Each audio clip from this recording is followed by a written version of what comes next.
Ladies and gentlemen, welcome to our event here at 4YFN. Thank you for joining us. I'm sure many of you know this face on stage with me. This is Sir Martin Sorrell, CEO of WPP, and I'm Karen Cho from CNBC. Thank you for joining our discussion today as we move our way through Mobile World Congress. We've had some fantastic events, fantastic conversations, and I want to get into the disruption that's taking place. First of all, Sir Martin, this is the event that promotes digital startups. You're at the coalface of marketing and advertising at a hugely disruptive time. Spell out exactly what you're witnessing that disrupts your world. Well, I think it goes beyond what you see here in Barcelona and what you see in the mobile space. I mean, if I'm looking more generally at the forces, there are probably three forces that are at work. The first is technological disruption, which is represented here by what you see at the Mobile World Congress. I mean, it'd be companies in the transportation industry like Uber, or in the hospitality industry, Airbnb, companies that are disrupting, disintermediating traditional businesses. WPP is a legacy business in the sense that we have 200,000 people in one way or another in 113 countries, and some of our brands have been in existence for 150 years. So you've got that. And in our own space, in our own area, we're seeing considerable disruption too, whether it be in digital advertising or media or what. That's one thing. The second thing that you see is the rise, and this is not really front and center here at Mobile World Congress, but it is a second force of equal importance, is what you might call the ZBB force. The zero-based budgeting force. These are companies run by not necessarily young, disruptive entrepreneurs, but what I would say aging disruptive entrepreneurs who are looking at established business models from ground zero. And they're companies like 3G Capital, which has, just in the packaged goods space, access to market capitalization of about $350 billion, whether it be ABI or Kraft Heinz or whatever. So that's a second force. And the third force, which is a much more short-term force and virulent force, would be activist investors.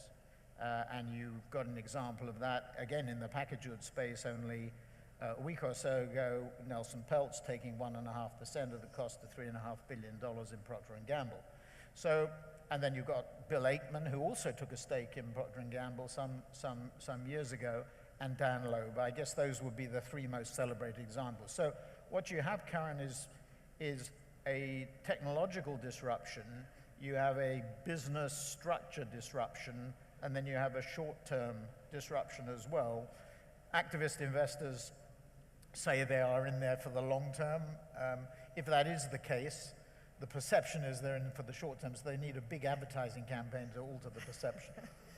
Win-win for you. Yeah, that's right. Let's talk about your business model, because it's been an existing business for a long time. We all know what media has done in the past. Yeah. You put ads on television, which my bosses love. You put ads in newspapers. That's all changed with social media and disruption through using so much mobile. Right. How do you get ahead of it? Because those types of businesses we're talking about don't have great margins. Right. Well, the first thing to say is that if I look at our results are on Friday, will no doubt be on so CNBC. Quite CNBC at some unearthly hour on Friday morning with you and Jeff and Steve and others. So be sure to tune in for that. I've got to say, I must get this dig in. You know, if you're announcing your results, if you go to Bloomberg first, CNBC won't take you. So I've got to get that. I mean, something that I just don't understand as to why we have to alter that policy, Karen. But I'll get that one in first. I should disclose with you too. We have three of us looking through the results. So one of us chats to you, while the third person is going through, madly looking for all the bad detail. We deliberately make our releases about 16 pages, so it's impossible for you to get through it by the time we get on air. But no, if you're in those results on Friday, just making everybody insiders, 40% of our revenues last year in 2016 were what we might term loosely digital. And I say loosely because the boundaries between analog and digital are blurring at a very rapid rate, and it's very difficult in all candor and honesty to differentiate. But that's a fairly strict definition we use, but you could say at some point in time everything would be digital. Having said that, and our revenues, just so to remind you, our billings are around $75 billion. So we place media in, for example, in this market here in Spain, we would account for about 20-25% of media placement. Generally around the world, we're 25% to a third. In the UK, about 40-45%. So significant market shares in media placement. So if I look at that 75 billion and our revenues, which are around $20 billion, if I look at that, there are really three things that we're trying to do. Firstly, the established brands that we have, let's call them the legacy brands, unfair to call them that because they're trying to change all the time, to push them harder to transform their businesses, not just digitally, but structurally and organizationally in terms of response, being more efficient, being more effective, doing things faster, because whether we like it or not, in this environment in which we operate in, clients are looking for more, for less. So one thing is to push your established businesses as rapidly as you can. The second thing is, if you're blessed with, like I think we are, with 40% of our business being in digital, with strong digital brands, whether it be Wonderman, whether it be Ogilvy, whether it be Possible, whether it be Mirum, whether it be AKQA, whether it be VML, is to push those businesses, and they vary from businesses with $1 billion of revenue, like a Wonderman or an Ogilvy in terms of digital revenues, to about 350 million, which the others would all roughly be global businesses. So you push them harder. And the third thing, which Yossi and the people in this hall or this series of halls and conversations are focusing on, is disruptive change. When I arrived here in Barcelona at the other site, I bumped into Shane Smith, who runs Vice, as you know. We're a major investor. We own about 8.5% of Vice. I guess we must be the second largest shareholder after Disney and Vice, and that's just an example of what I would call disruptive investments that we're making, whether it be Refinery 29, whether it be Media Rights Capital, the joint companies that we've done with AT&T and Peter Chernin, to try and change the nature of what we do, in part train our people in what is the new and up-and-coming technologies and understand them better. So you've got to, LBJ used to say you have to spit and chew gum at the same time. It's a little bit of that. You have to fly the aeroplane and change the engines on the aeroplane whilst you're flying. A difficult thing to do because, to your point, most of these disruptive companies, take Snapchat, which probably is opening up on the American exchanges as we speak, as we talk, is a good example of a company with $400 million of revenue last year, but of limited profitability. And I would just say that we invested on behalf of clients about $90 million last year in Snapchat's $400 million. I think their internal targets are talking about $1.25 billion this year as being their targeted ad revenues or revenues. So and we'll see how that pans out. But that's a good example of the disruptive technologies, not as profitable, gauged on different criteria to what a legacy business is, and that makes it quite difficult. So let's talk about Snap. Is it the next Facebook? Is it highly priced, but the growth will reward that price tag? Or is it a Twitter where it's highly priced and revenues are going to be tough to come by and the valuation's going to drop once it's listed? Well, our objective, and I think you have to divide it up. Our clients, so our largest client is Ford, our second largest client is Unilever, third is Procter, fourth is Nestle, fifth is Pfizer, to give you an example of the clients that we work with. Many of the major multinational companies, about 350 of the Fortune 500, but also, for example, in Spain or Italy or France and Germany, local companies as well that are the next regional or global superstar companies. But in the interests of our clients, we want balance in the marketplace. Now, just give you, I mentioned that our media book was $75 billion last year. Of that $75 billion, the biggest single investment we made with our clients or on behalf of our clients was in Google, just under $5 billion, up from about $4 billion the year before. That would be 2015. The second biggest investment we made is in what I regard, and I think most people regard, as being the only truly global media company of legacy or traditional proportions, although they're digital as well, and that would be the Murdoch family of companies, Fox, News Corp, Star, and Sky. And our investment on behalf of clients and with clients was about $2.25 billion, and pretty stable. And the third was Facebook at $1.7 billion, up from about $1 billion the year before. And I go through those statistics to put the Snapchat investment we made last year of $90 million, and let's say it increased at roughly the rate they're talking about, it would still be relatively insignificant in relation to Google, which I would expect to sharply increase again this year. It might go up to, let's say $6 billion, and Facebook this year might go to $2.25–2.5 billion. So Snapchat, though, represents a very important, I think it's a defining moment, in that it could well be the third force, and we're all looking for third forces.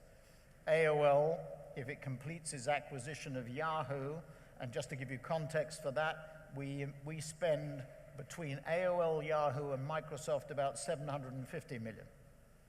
So if you think about Google at 5, Facebook at 1.7, and AOL, the axis of AOL, and Yahoo and Microsoft around $750 million, that's a potential third force. But Snapchat is definitely a potential third force. I'd argue that our own Xaxis, represented here at MWC, our programmatic and performance platform, together with our investment in AppNexus, we own about 16% of AppNexus, which itself will be IPOing in short order, represents, in a way, a third force as well. But what the digital marketplace needs, in our clients' view, and I would say in the view of ourselves and our competitors, direct competitors of the agencies, is more balance. Google and Facebook are 75% of digital, and of the incremental spending, I saw a statistic, I'm not quite sure how it was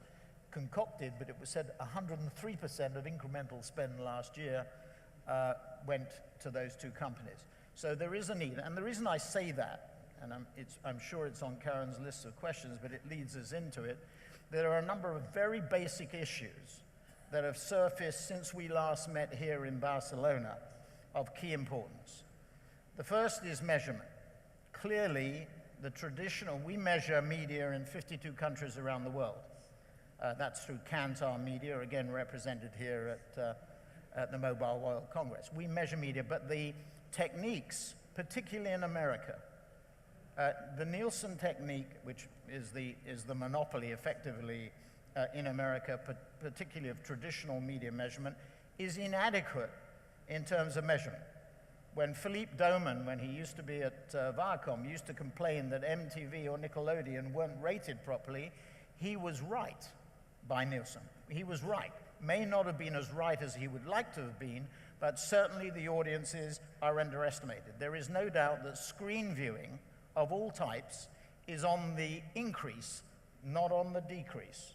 So when you see Nielsen statistics that say that television viewership is declining, or cable viewership is declining, you have to look at that, take that with not a pinch of salt, but a truckload of salt. So measurement is clearly an issue. That's why we invested in ComScore. Just on that point, so this is almost like crying foul over the referee in a sports game, because advertising dollars are often allocated according to those reviews by Nielsen. Right. So how do you change the needle on the way advertisers spend money because of we have to improve the levels of measurement. So it's one area, and let me go through the others, because I think this is really important and fundamental.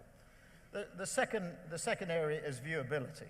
Keith Weed, CMO of Unilever, our second largest client, I said, talks about measurability or viewability and measurement continuously. He calls it the 3 V's, one of which is viewability. How can you equate a 3-second view on Facebook with a 15-second, 30-second, or 60-second TV commercial, particularly when we know that 50% of the time on Facebook the sound is turned off? So measurement of views and viewability is a second critical area. The third critical area is obviously brand safety, an area that we, Group M is our media company that manages that 75 billion of media. Clearly, brand safety and making sure that media placement is being done in the right way is critically important. And having standards, for example, using closed exchanges rather than open exchanges is extremely important. And related to that is the issue of fraud. Those 4 things have assumed greater significance since we last met here in Barcelona, and I think they will continue to be of paramount importance, related also to areas of transparency within the digital ecosystem. I want to come back to Snap, because you mentioned how the revenue is spent at this point across the different platforms. Does Snap steal some of those revenue dollars from Google and Facebook, or is the industry just growing and it finds a natural spot in the industry? Well, I think, and we had a session in San Francisco yesterday in the shopper area, and I did it with the head of the managing director of retail from Google. I think you have to differentiate. To me, remember that number, that approaching 5 billion versus 1.7. Now, what does that tell you? It tells you about the power of search. It tells you the reason that Google has been so successful, in my view, is that the results are very clear. Facebook, it's a little bit more woolly.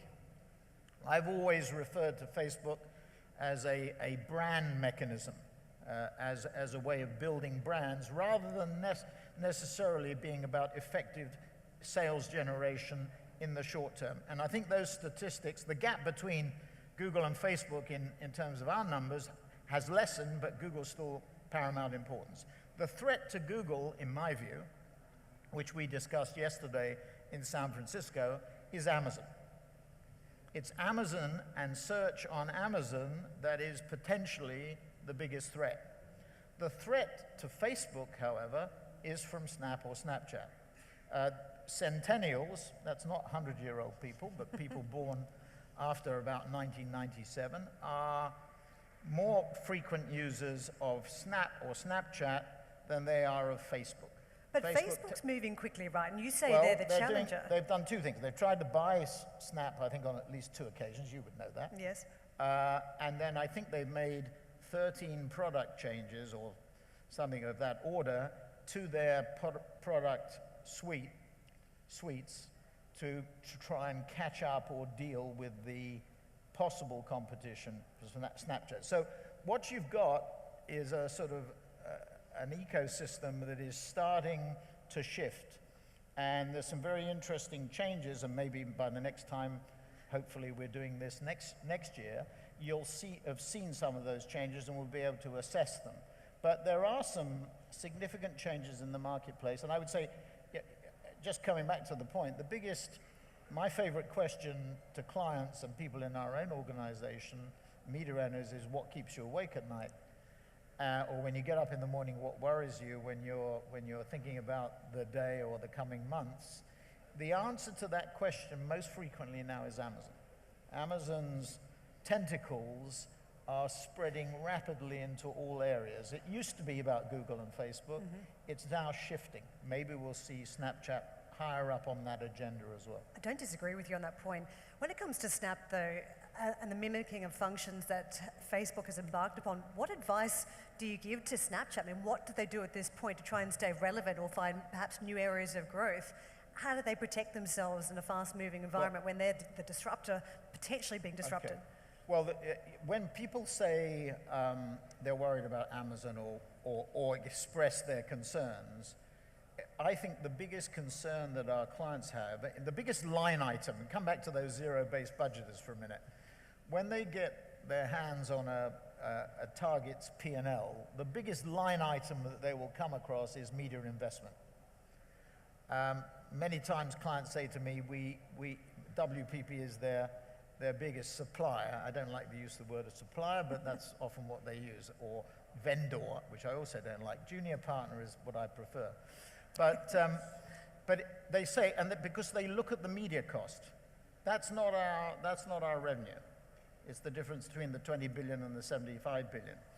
And that zero-based budgeter looks at that media, so they're looking for optimization, and they're looking, and this is the key, they're looking for return on investment. So the biggest key thing that I think Evan and his colleagues have got to demonstrate is return on investment.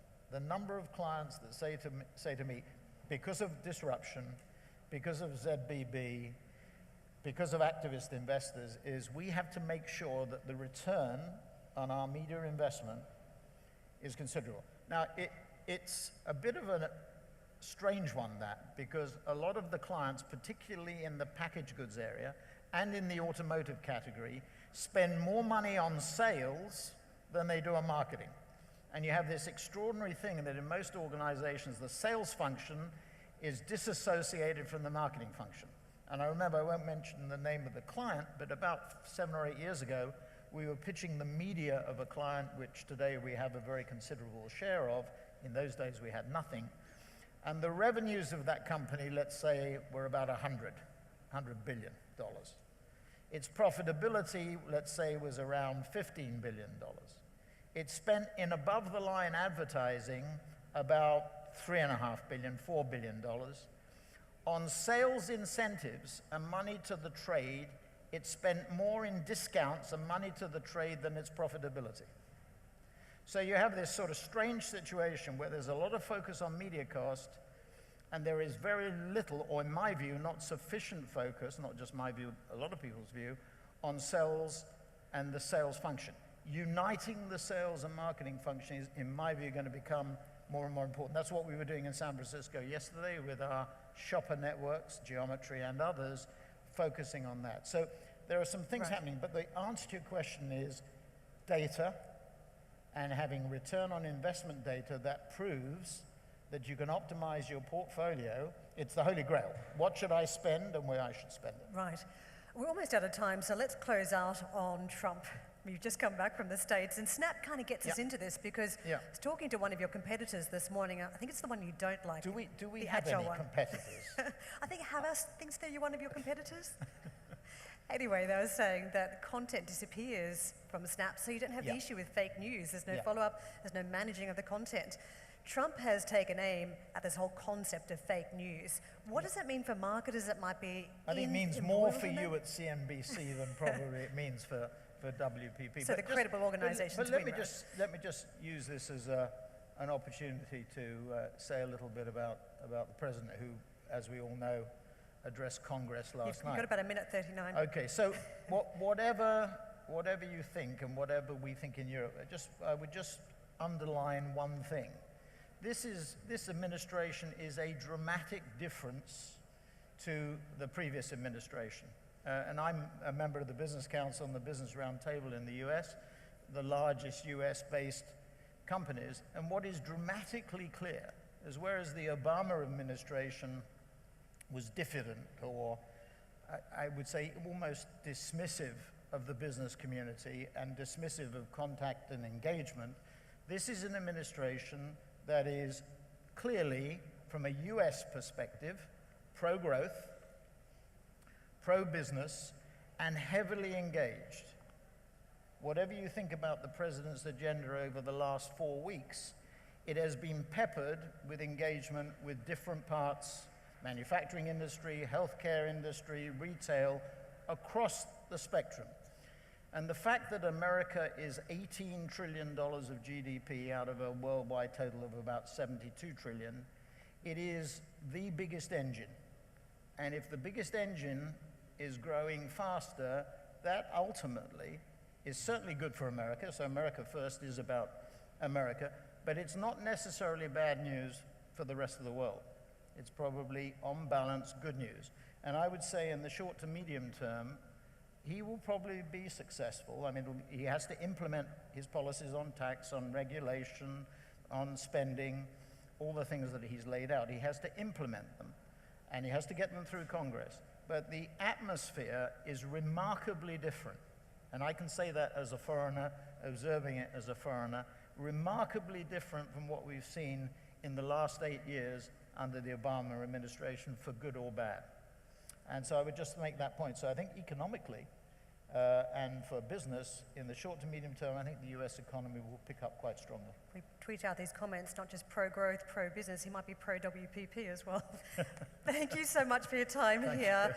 We've got the red light flashing, our time is up. Please put your hands together for the CEO of WPP, Sir Martin Sorrell. Thanks, Karen. Thanks very much.